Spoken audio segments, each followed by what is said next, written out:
back to my channel. As many of you may have already seen, I'm currently living and working from SIARGAO in the Philippines. It is a little island and I really love it here. There's so many different cool things to do, and as it's becoming more and more of a digital nomad hotspot and a really popular travel destination, I wanted to give you a little insight in things that you can do in and around SIARGAO. For everybody who doesn't know me yet, hi, my name is Zetska. I'm a photo artist and digital nomad for the last 1.5 years. So if you're interested in any kind of travel and art content, this is your channel, as I will share with you my whole journey of how I do my art and traveling the world at the same time. So the first thing you can do here in General Luna is probably the city you will stay in when you are visiting SIARGAO, is surfing. Surfing is very popular here. There are a lot of surfers and a lot of different surf spots for different levels of surfers, and I would say most of the spots are more for like beginner surfers, as the waves are very small. But if you're already a kind of advanced surfer, you can also go to Cloud 9, which is a deck which goes out into the sea.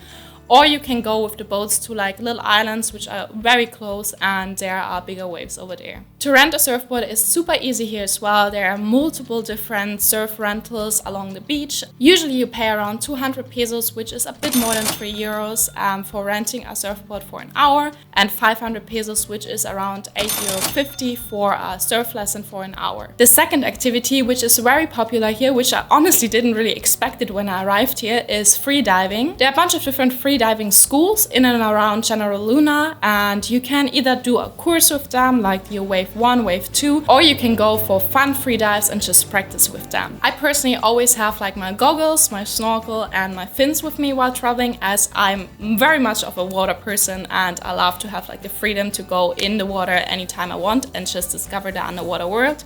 So what I also used to do quite a lot here is snorkeling.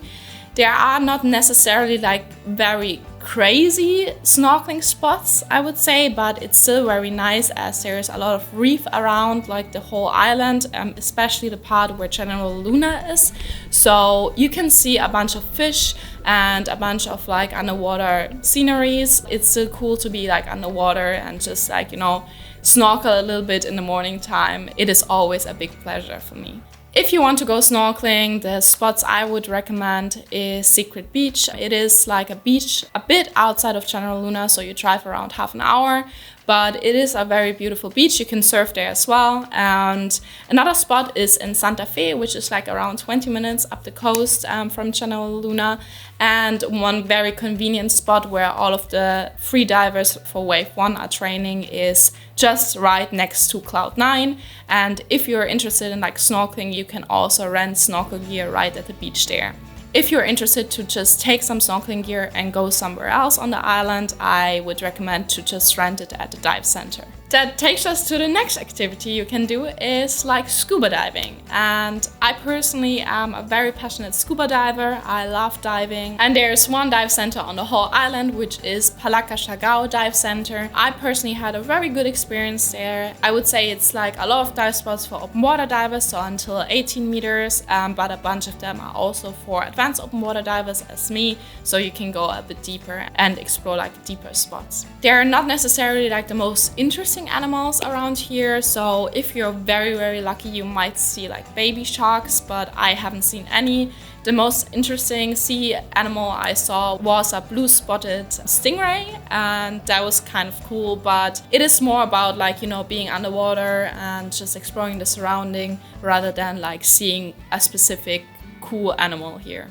If you're more a dry person and don't want to get yourself wet, you can just do yoga here as well. There are multiple yoga studios which offer different yoga sessions during the day. I personally went to Prana Studios, which has a very lovely setting outside. It's very atmospheric and I really enjoyed the yoga session there. If you're keen to see the sunset, you are in a bit of a difficult spot here in General Luna, as the sunset's on the other side of the island. But what you can do if you don't want to drive all the way to the other side, is go to the Sunset Bridge. And especially on the weekends, that's what I experience. I don't necessarily know if it's on other days during the week as well, but I haven't seen it personally. But on the weekend, there are a lot of like food stands on the side of the bridge, and you can get your food like on the hand and drinks and just sit on the edge of the bridge. There are a lot of people and there's like a whole vibe going on, and you can watch the sunset there. About food, I honestly was a little worried about getting here regarding food, as I'm a vegetarian and I also prefer to drink like plant-based milk. But there are so many different places where you can go without and with meat. One of my favorite ones for breakfast is Shaka. Shaka is a little like cafe at the beachside. It is right next to Cloud9, and it has like really good breakfast bowls. So it's more of a breakfast place. It has also like really good coffee, always with oat milk.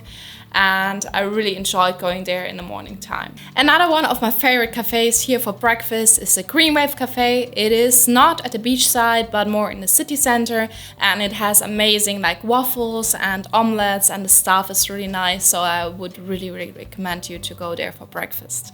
If you occasionally, like it happens to all of us, need to do your laundry but don't want to waste your time and like sit around until your laundry is ready, you can go to the Big Mama Laundry Cafe and give your laundry to them, have a breakfast at that time or like lunch or whatever, and then receive your laundry in the end. You can also just work from there. A lot of people work from there, and the food and the whole atmosphere is just really homey and nice. For me now, after living in Asia for the last 5 months, I really started craving like good bread, you know, like actual bread, like baguette or something, not the sweet bread which you usually get here. And I was really happy when I found out that there are 2 French bakeries.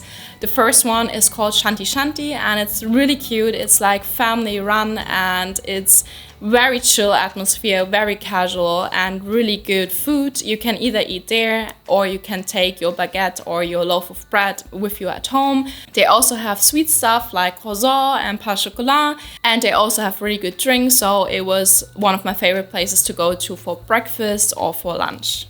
The second one is called Cavaillon Gourmet French Bakery, and it is also very good. I would say the baguette is different from the one in Shanti Shanti, but I don't necessarily prefer one over another. Cavaillon is very close to Cloud9, so if you're living up there, it's probably easier to get there. But I also went there for breakfast sometime and had like my pain au chocolat. They also have really good like sandwiches, and it's generally just a nice spot to go to. Also, there are a lot of very good restaurants around here, but one of my favorite go-to restaurants is Big Belly, which is a burger place, and it also has very good vegetarian options, and I really just liked it as it has a very casual atmosphere but very good food. The second restaurant I can really recommend is Cosmic SIARGAO. It's a complete vegan place, and it makes its own meat alternatives, and it has a lot of different very interesting meals, so you actually would like to try all of them. The Nude's Wok Bar is also one of my favorites. It has very different options, from ramen to like the little buns, and you can have sushi there as well. It's also not as expensive. If you want to have a little bit more of a fancy restaurant for a special evening, I can only recommend Roots. It's a very interesting restaurant. It is like something in between like experience and eating, and they change the menu based on what they find on the market or in the supermarkets kind of every day, as the food chains here are sometimes a little slow as it's an island. So they always make sure that you have like the freshest and best food in your meals, and they prepare it in, I would say, rather small portions, but very tasty and very like specially prepared with a lot of spice. So it's like a celebration in your mouth. It's very special. For places to go to in the evening, one of my go-to bars is Sybil, and it's just a little bar where there's live music and you have your drinks. You can meet other people. It is very social. There are usually a lot of people there, and I really enjoy the vibe. Actually, there is live music in almost all of the bars, but in my opinion, in most of the bars, it's quite loud and it's not as a nice atmosphere as in Seoul. But one of the other ones I really liked is Mama Coco.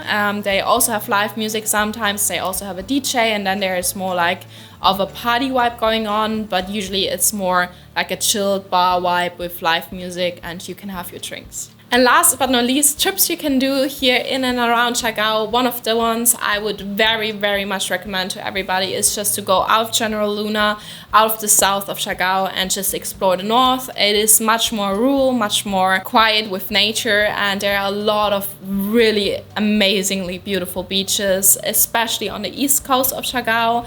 On the west coast of SIARGAO, there are a lot of mangrove trees. It's not a very good place to like swim, but it's still very beautiful to see like the mangrove forests there. On the east coast, you are basically very free to choose whatever beach you want, and you have a lot of beaches where you're like the only person on the beach, which is amazing. It's like what you would see on a postcard with the palm trees and like the blue beaches and like little waves, and it's dreamy. Also, if you go up to the north, there's one viewpoint where you can see over all the palm tree forests, and it's just a very stunning viewpoint. You can have a coconut there. There are a bunch of like huts where you can buy stuff, and you can sit on the edge and just look down into the valley, into all of the palm trees growing there, which is an amazing view, and I would recommend everybody to go there. Another thing which I heard a lot of people talk about, and I saw a lot of photos, but I sadly didn't make it in time here, is the rock pools. The rock pools are also like a bit up into the north, around 45 minutes from General Luna, and you have to go there during low tide, as then you can only experience like the beautiful rock pools. And the last thing I can really recommend is to do an island hopping tour. There are a lot of different small islands around SIARGAO which are really nice to explore. I personally really liked Goyam. I'm not quite sure if I pronounced it right. It's just like a little island in the ocean with like palm trees in the middle. It's just really beautiful, like you would see on a postcard. And usually you do Goyam, Daku, and the Naked Island. The Naked Island is just basically like a sand island with nothing on it in the middle of the ocean, which is also very cool to like be on. And the cool thing about like the tours, in my opinion, is that you can just go to the harbor. You can rent a boat with like a captain and a tour guide, and you can go anytime, any day you want. So you're very much flexible. The only thing is that they have to be back at the harbor at 4 p.m. So if you want to spend a bit of time on the islands, you should calculate that you have to be back at 4, so you have enough time on the different islands. But I personally really enjoyed the day. I also told the captain and the tour guide that I would like to snorkel, and then they stopped like at some cool snorkel spots, which was really cool. It costs a bit, but it depends on how many people go on the boat. So you rent like a boat with a tour guide, and it's not per person. For me, we were only 2 people, and the whole thing costed 2,700 pesos, which is around like 35 euros. I will blend it in here, I'm not 100% sure. So per person it was like 17 euros, which is fine, I would say. So that's about it. That's my best recommendations of what you can do here in and around SIARGAO. I personally really love it here. I can only recommend you to come here for holidays. It is still very authentic, a lot of nature, but still you have like all the nice restaurants and cafes where you can have dinner, lunch and breakfast, or you can work from. So it is a very cool place, and I'm sure it's gonna be more busy in the next years. If you like this video, or if you're interested in travel content and digital nomad content, please make sure to like and subscribe my video, and then I'll see you next Thursday. Bye!